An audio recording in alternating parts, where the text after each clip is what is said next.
everybody, and thank you for tuning in to the Liberty Report.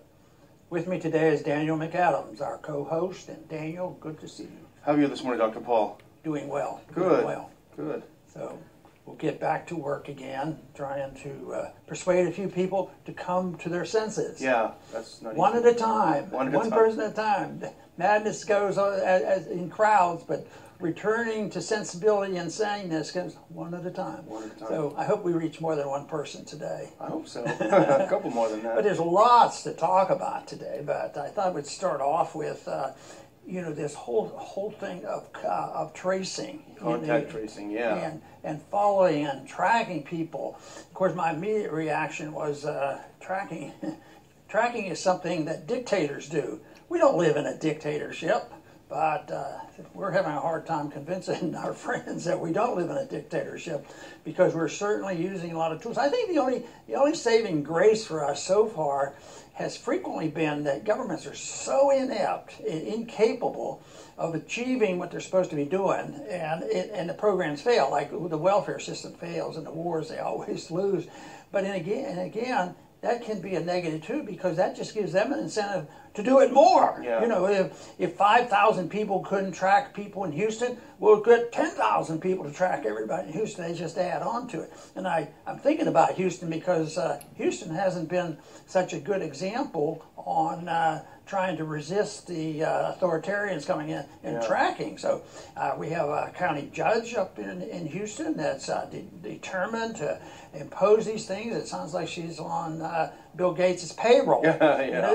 This is the gate position. Tracking people. It's all for their health. To take care, make sure people don't get sick and stop the disease. And I do think it has something to do with health. It's the health of the state. And how do you protect the health of the state? According to Randolph Bourne, is you have to start a war. War is the health of the state, and certainly, when the real wars start, they lie through their teeth. And the further along you go, whether it was Vietnam or the Middle East, the further along the wars go, the more they have to lie. Yeah. And the people still, unfortunately, are persuaded by that until it's finally sometimes too late. But now it's the war against the virus, and they use those terms. They like the term war. Yeah. And now, if they get a vaccine, they want the military to come along and inject you. Great. Do you think that's intimidating? And what is the penalty if you don't take the shots and all this? So I hope our side hurries up and reaches a lot more people, because we report, on a daily basis of so many people that are standing up and saying enough is enough. I get incensed, really, when I think that they show these pictures of almost a patriotic zeal about a stadium that is empty. Yeah. And you can't even watch a baseball game. Where's their brain? What do they care about? And yet the people are standing up. And I think they're probably torn too. Because most Americans have been taught to believe in law and order and respect, and you don't take on your government. But when will you feel responsibility on challenging the government with their authoritarian approach to all our lives? And this war on the coronavirus and is just out of control. And this tracking, though, is something else. I guess they know what kind of scientific instruments they're going to use, and they have to have a lot of technology for this.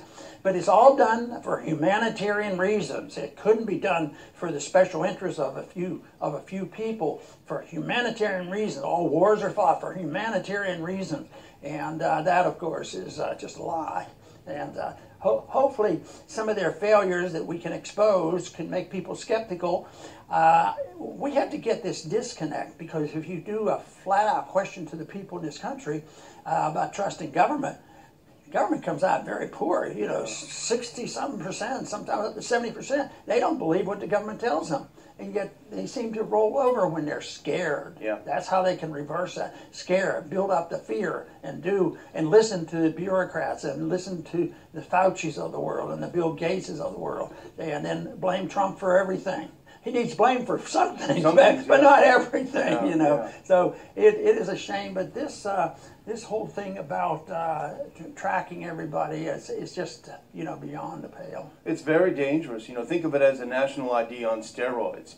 And they're loving it. Lena Hidalgo, you mentioned the judge in Harris County, she says she's going to have an army of contact tracers that are being hired. Guess where they're getting the money? The CARES Act, right? The Disaster Act. They're going to hire all these people who are out of work. They're out of work because of their stupid policies of shutting down the country. Here's what Lena says. The goal is to isolate those people who have been exposed to the disease, to contain the spread of the virus. So this is what it's all about. It's about going door to door. It's about forcing you to get tested. Oh, it's voluntary, but you can't go out of your house if you don't. Forcing you to get tested, and then force you to tell them everyone you've had contact with, and they will go to those people who you've had contact with and get information on who they've had contact with, and then they can tell you have to quarantine, you have to isolate. And one of the goals, this is according to the CDC's own website, is to go in daily, ultimately, and check up on people and find out if they're still quarantined, find out if they're still hiding. And sadly enough, Governor Abbott, you know, he's not on our good list lately. He's done some okay things in the past, but he had a press conference yesterday that was very weak. You can open your bar to 25% capacity, and you got to wait another week.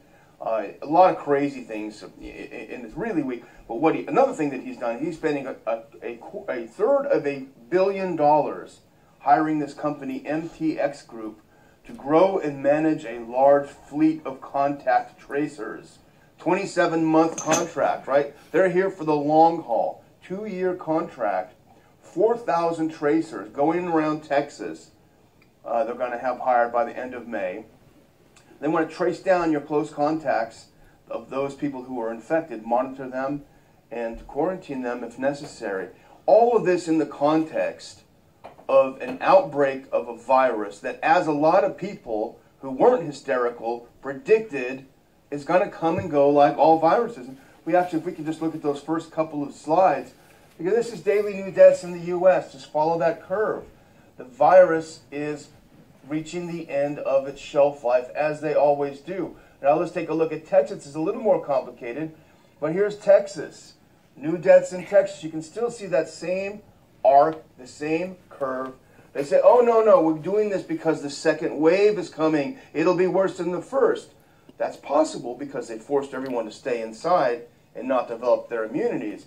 But at the same time, the same people who were saying, we got to trace everyone because of the second wave, these are the same people, Dr. Paul, who got everything so wrong in the first place. Millions will die. Run for the hills. We got to shut everything down. So why should we trust these same people who messed everything up to now tell us we have to do this? Of course, there was a recent study just came out that verifies that the number of deaths are way overcounted, which we've been arguing from the very beginning, because of the way they measure them and the unethical approach to signing a death certificate. You know, no matter what, if they walk into emergency room and they're just hanging on by a thread to life, you know, it looks like he could have. They don't even have to test him anymore, just to put that down there and make those numbers go up. Yeah. You know what has impressed me up until this point is all the places that have been raided. There's an awful lot of policemen out there, and that's what they've been doing. But of course, what is proposed now by Abbott is hiring a lot more people. But they already have had a lot of police. They should be reducing the number of people because there shouldn't be as many raids on churches, you know, things like that. Well, that's enough of that. You can watch the whole thing. It's almost 30 minutes long. But I just want to add my 2 cents, if you're still here, if you want to listen. I got the Hong Kong flu in 1968, and that killed far more people than this did. In fact, when this whole thing started to amp up, and there were less than 1,000 people killed in the U.S., and they started shutting things down, I just knew it was wrong. It was wrong because I had suffered myself from worse flu episodes than this thing. And they couldn't know. I mean, you could say, well, they didn't know what this was going to be, but they didn't know how the Hong Kong flu is going to turn out or the London flu. They didn't know, and yet there was no hysterical reaction. Then we had the swine flu in 2009. I think I got that one, but I do know for sure 1973 London, I was really sick, and that killed 57 people in California the first week of 1973. Now, it didn't kill as many as this one has, because I believe they just didn't really, it wasn't a sensational thing. People weren't, there was no death clock, and people just die of the flu, every year there's the seasonal flu. But anyway, it's just discouraging to see what a load this is. Just a complete load. Okay. Oh yeah, and anecdotally, I have a friend whose wife works in a healthcare field, and she got sick, and they said don't come into work, and they took a test, and she actually tested negative for coronavirus. But some people said, well, we think that you have a false negative. So they said, well, you can't work now, because even though she took the test, comes out negative, they say you can't work because it's probably a false negative. And I have another lady friend, she's in her 70s, I think now, and she was once a very famous surfer, appeared in Surfer magazine back in the day. I won't say her name, but she had, I never knew her family, but she had a son who had some drinking problems, but he was doing real well. He was coming out of it and, back to work and doing fine. And then I just saw her the other day, and she said he drank himself to death about a month ago. And this would have been in April. And this is the kind of thing, and I have another a friend who had episodes of OCD, and she's had a big relapse thanks to this anxiety-provoking event and the coming tyranny. It's really unbelievable, unbelievable. Okay, thanks if you stuck with me.